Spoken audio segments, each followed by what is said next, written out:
What was the most hateful thing that Margot Robbie had to do on set? How did she learn to hold her breath underwater for 5 minutes? What was so annoying about the Joker that made Margot crave Harley Quinn's breakup with him? Hi, I'm Dylan, and you're watching OSSA. Let's find out the main struggles and sacrifices that Margot Robbie went through to become the DC supervillain we adore. Number 8. Modernizing the style. Can you imagine Margot Robbie wearing the full jester outfit for the entire movie? Of course, she would still rock it, but Harley Quinn's updated hot image has become iconic. Well, the comic book suggested different looks that the actress could try on, including a corset with mini shorts. But her style had to be grounded to reality to have gritty street character, and it wasn't made from scratch. Robbie's badass style was based on young Debbie Harry's image. Barely there shorts which looked more like underwear, grunge spiked belt, torn t-shirt, and heels. Actually, stiletto gym shoes were not the initial wardrobe choice for Harley Quinn. Margot tried wearing Docs and flat shoes, but after the first camera tests, it was clear that the character needed more height to look better. And of course, not any pair of heels would be suitable. So when Robbie saw the Adidas ones, she knew they were sick enough to fit perfectly into her costume. She calls them the worst idea ever, as she had to wear them all the time. Anytime anyone on set complains like, "This is really hard, I'm getting tired," I'm like, "Everything you're doing, I'm doing in stilettos, okay? I'm doing as much as you. All these stairs we're walking up, I'm doing it in heels." Robbie also named her gold bangles with spikes among the things she hated, as she kept stabbing herself. Margot confessed that the visual part of transformation into Harley Quinn was both the most favorite and the most hated thing. She loved having her skin completely white and covered in tattoos, and the wig was amazing, but it took her 3 hours every day to look like that on set. And considering all the rain and fight scenes, every extra layer of clothes and makeup made it more complicated to act. Still, all that hair and makeup was a very important step to start feeling like her character and even behave differently. Number 7. Becoming a comic nerd.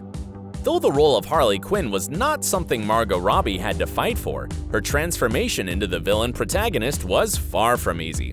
To get Harley Quinn right and to embody every facet of her complex character, the Aussie actress did a lot of research. Robbie landed the role just before Christmas, so for the festive season, she turned into a real comic book nerd. Margot had a massive stack on her reading list: Harley Quinn comics, Suicide Squad comics, as well as any other comics that incorporated Harley Quinn. According to the actress, at first she didn't plan to read them all, but eventually she did. The thing that worried Margot the most was Harley's transformation from a psychologist into a psycho-villain. How did her character end up in Arkham? Why did she want to be there? But this part of the story was not fully covered by the comics, and different books proposed different story plots. So her job was to pick whichever version she liked best and then stick to it.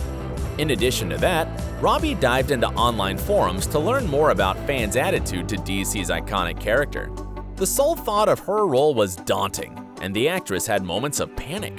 She wanted to please, to become the Harley Quinn, to rock every scene, and she absolutely did it. Moreover, she did it so well that now she has her own sequel, Birds of Prey, but we'll get back to that later. Number 6. Finding the voice. That's it? You got what you want and now you're just gonna dump me? Though the animated Harley Quinn had a really high-pitched voice, it wasn't something that would fit well into a David Ayer film. With lots of serious, dark scenes to make, the character demanded a different tone, a more realistic one. She's got a very high-pitched voice, which for the light-hearted stuff, the crazy stuff, works really well. But when it's a pretty raw, emotional scene, you lose the gravity when you're speaking in such a high voice. It took Robbie a while to find her own distinctive sound. And of course, she had some references to follow. Fortunately for the actress, Harley Quinn was a Brooklyn character, and Margot had already mastered the Brooklyn accent for her role of Naomi Belfort in Wolf of Wall Street. But the director did not see it that way. So Margot found another inspiration: Lorraine Bracco, aka Karen Hill from Goodfellas. Her thick tone of New York's outer boroughs was the perfect model. Wait. It was Friday, it was this Friday, and you agreed, so you're a liar! So Robbie cut records of Bracco's scenes and listened to her voice every day before heading to set. My spectrum goes from Lorraine Bracco to animated Harley, and it's just a roller coaster between those two throughout the film, Robbie concluded. Number 5. getting into her best shape. Being fully committed to her role, the actress started training 6 months prior to the filming, and her workout routine was intense as hell. Robbie wanted to do most of her stunts by herself, and to look good in those tight booty shorts, so she accepted her own fitness challenge. According to her trainer, Andy Hecker, Margot focused a lot on abs with the Pilates reformer and tons of cardio, including running, swimming, and trampoline jumping. The actress trained 2 to 3 hours a day for a full body toning, all the possible types of planks, leg lifts, lower reps, etc. Apart from the classic workout routine, Robbie started doing gymnastics, boxing, and gun training. The actress shared that she mastered the technical side of how to do something, but the lack of actual physical strength did not allow her to put those new skills into action for quite a long time. Can you imagine Harley Quinn holding a revolver with shaky hands? Well, it was one of Robbie's struggles, because her muscles were too sore after all the training she went through, and she just had to look convincing and scary. Number 4. Going deep under. The thing she enjoyed most in her physical preparation was underwater breathing.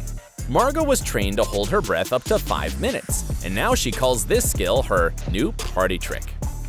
I worked with this amazing freediver, and he came in and I did 4 sessions with him.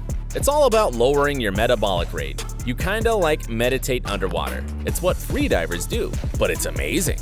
Being competitive and overexcited, Robbie tried to hold her breath longer than her stunt double. The actress really wanted to top her double's 5.5 minutes, but she was advised against it. The complete opposite to that was the chemical scene, where Harley dives into a vat of chemicals to bleach her skin.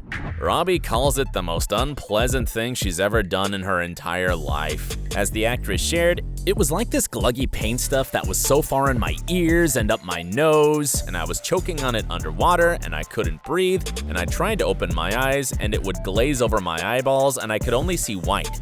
It was horrible." Number 3. Understanding codependency and manipulation.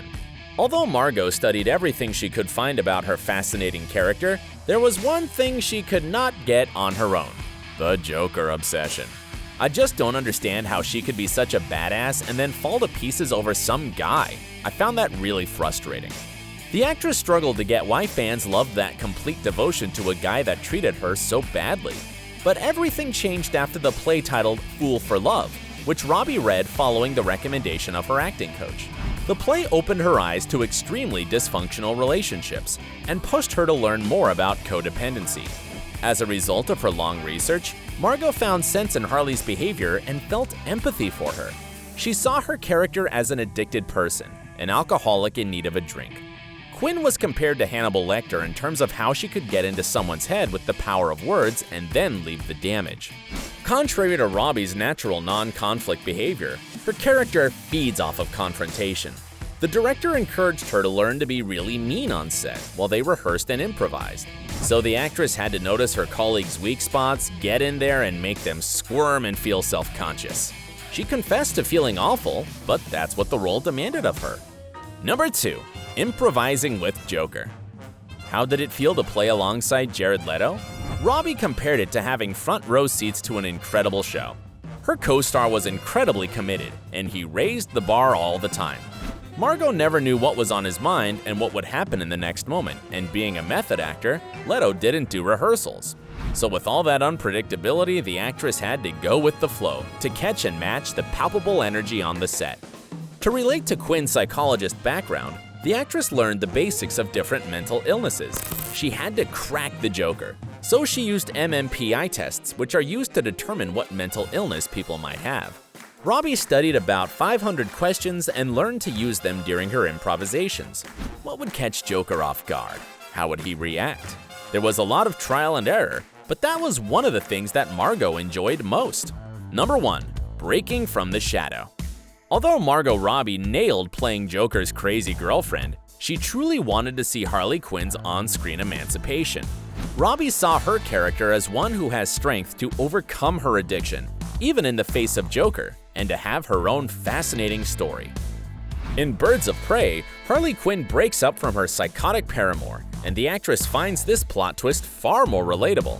The movie gives fans an opportunity to explore a different Harley, not the one from a toxic love story. What is she like as an individual? And what kind of Gotham will she take us into? Robbie not only starred in the movie, but also co-produced it. Written, directed, and produced by women, Birds of Prey is aiming to be less male gaze, as mentioned by the Australian star. Did you enjoy Margot Robbie's version of Harley Quinn?